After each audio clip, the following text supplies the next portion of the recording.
Magandang araw, kumusta? Wag lang basta pretuhin ang liempo, i-level up natin ang sarap na siguradong magugustuhan mo at ng buong pamilya mo.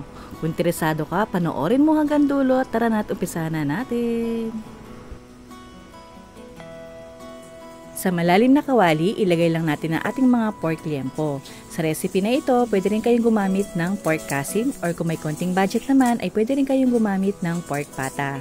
Timplahan lang natin to ng paminta, asin, isang ulo ng bawang na hinati ko lang sa dalawa at naglagay na rin ako dito ng onion leeks at ng tubig. Takpan lang natin yan at isa lang over medium heat at lutuin lang natin yan for at least 45 minutes.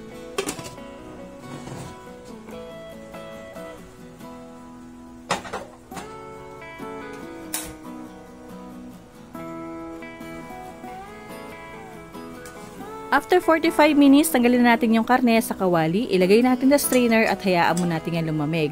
Huwag natin tatapon yung pinaglagaan ng pork o kaya naman yung broth. Salain lang natin gamit ang strainer, kukulang tayo ng mga 1 cup at yung natira pwede natin gawing masarap at mainit na sabaw.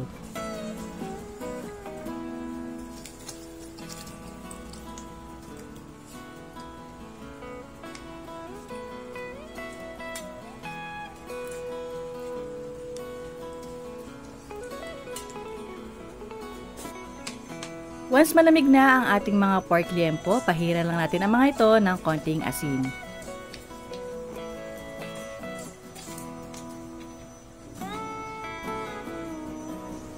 At prituhin natin ang mga ito sa mainit na mantika until mag-golden brown at crispy.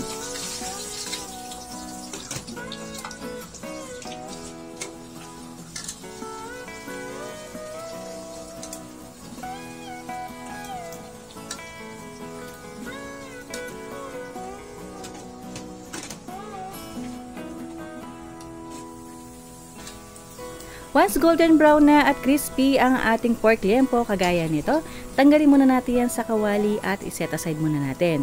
Bawasan natin yung mantika at dahil dito na natin gigisa yung ating luya, sibuyas at ng bawang. Igisa lang natin yan for at least 10 seconds.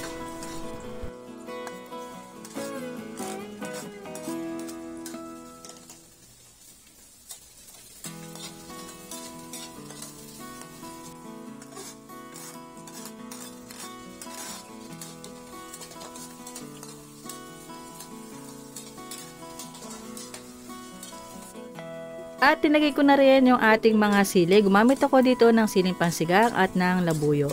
Tinimplahan ko na rin yan ng konting paminta at igisa lang natin yan for another few seconds at saka na natin nalagay yung ating bagoong alamang. Make sure lang na mahugasan muna natin yung ating bagoong alamang para mabawasan yung alat nito. Igisa lang natin yan for at least 1 minute. After 1 minute, ilagay na natin yung ating nireserve na pork broth o yung pinaglagaan natin ng baboy kanina.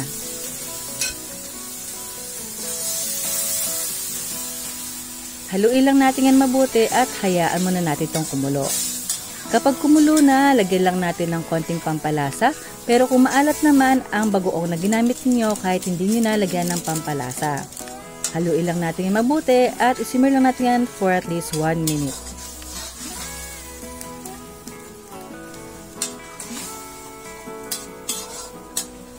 Sunod naman natin ilagay yung ating coconut cream or gata. Haluin lang natin yan mabuti at hayaan muna natin yung kumulo until magmantika at lumapot yung ating sauce. At kung gusto niyo naman na mas maanghang ay pwede kayong magdagdag ng siling labuyo o kaya naman siling pangsigang.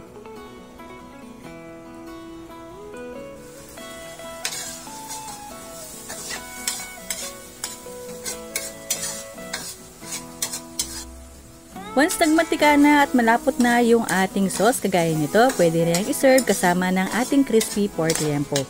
Ganun lang kadali, diba?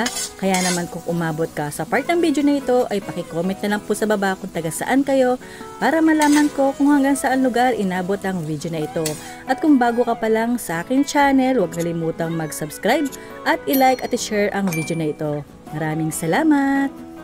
And that's it. Kunin na isang kalderong kanin at maghugas ng kamay. Sigurado mapapakamay kayo sa sobrang sarap na ating crispy pork belly with spicy ginataang bagoong. I hope nagustuhan niyo po ang recipe natin for today. Maraming salamat po at ingat palagi. Bye!